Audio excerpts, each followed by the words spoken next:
Usually when you do that, you don't get another chance. Many great opportunities in life only come around once, but sometimes opportunity does knock twice. 15 months after that morning in the chow hall, we crossed paths in Coronado again. It was my graduation day, and he was in our Huya class, the incoming trainees wearing the white shirts that signified day one, week one. Of all the 200 and some newbies, he was the only man there who wasn't smiling. He alone knew too much. After the ceremony, he approached, extended his hand, and congratulated me. Remember, I said, many dreams die while suffering, bro. He nodded once, then faded into the crowd. A month later, I heard he made it through Hell Week. 5 months after that, he graduated and became a Navy SEAL. I thought about Maura as I gazed into my pristine, polished mirror 22 years later while considering Babbitt's invitation to Leadville. I've been living large for longer than I cared to admit. In this new life of mine, the water was never cold, and the 1-second decision was in danger of becoming a perishable skill. I didn't think I needed it anymore. I had access to all the finer things. In my house, it was always 72 degrees, and that shit feels good, especially when you believe you've earned it. Why put myself through a 10-week training camp or a 100-mile run in Colorado's thin air? I knew damn well how horrible that shit feels and what it takes. But I also knew that this right here was one of the most important 1-second decisions in my life. This wasn't a fight or flight moment. I wasn't overwhelmed by the fear of death. I wasn't on the brink of failure or humiliation, and my heart rate was beating slow and steady.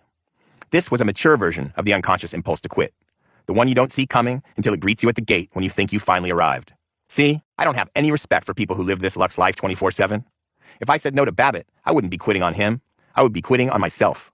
I would be making a fear-based choice to no longer be the very person who I became so proud of. It's all well and good to have success and reach a certain level, but I really don't give a fuck what you did yesterday. Maybe you finished Ultraman or graduated from Harvard. I do not care. Respect is earned every day by waking up early, challenging yourself with new dreams or digging up old nightmares, and embracing the suck like you have nothing and have never done a damn thing in your life. There are 86,400 seconds in a day. Losing just one of those seconds can change the outcome of your day and potentially your life. Hashtag 1-second decision. Hashtag never finished. Goggins, man, that 1-second decision, I could totally see how that is a great way to hack through a high-stress situation. And I remember when we were talking about it and building out that section, that evolution, that the 1-second decision is actually, that's when your heart is just pounding, your head's full of pressure, but it actually is a component of a larger kind of emotional, physical, mental management system, right? I mean, do you want to explain the entire system? I kind of don't want to, but this is kind of like this is my secret sauce, man. You don't want to share the trade secrets? This is my secret sauce. That's why I didn't put it in the book. Yeah, I mean, we could, we believe me, we had it in there, but it wasn't really. It was kind of its own thing, right? Yeah, it didn't fit into everything else. No, this is like its own thing, but definitely want to help people out. So I'm gonna give them something. I'm gonna give them a little bit about it. So kind of how it works is, I am really big into training heart rate zones. And heart rate zones, Adam, you're familiar with them because you train that way. Yes. Is your zone 1 is very easy kind of recovery. And then zone 2 is the zone I do most of my work in. About 80% of my work is in zone 2. Mm-hmm. And that is I call it my all-day zone.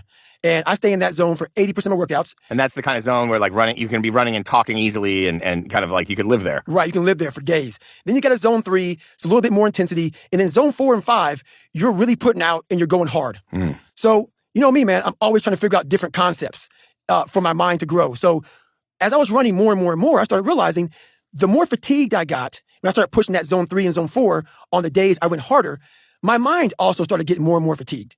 So I started seeing a correlation with the heart rate zones, and what I came up with was the mental zones. So what happens here is, if you understand the heart rate zones really well, you will be able to dominate the mental zones. If you're getting that heart rate up real high when you're running, it's the same thing with life. And for me, you can't maintain a heart rate zone 5 for too long. Heart rate zone 5 is like a sprinter, like a Usain Bolt sprinter. You might need it to run into a fire to get somebody out or to deal with a real conflict heavy situation, but you can't last long there, right?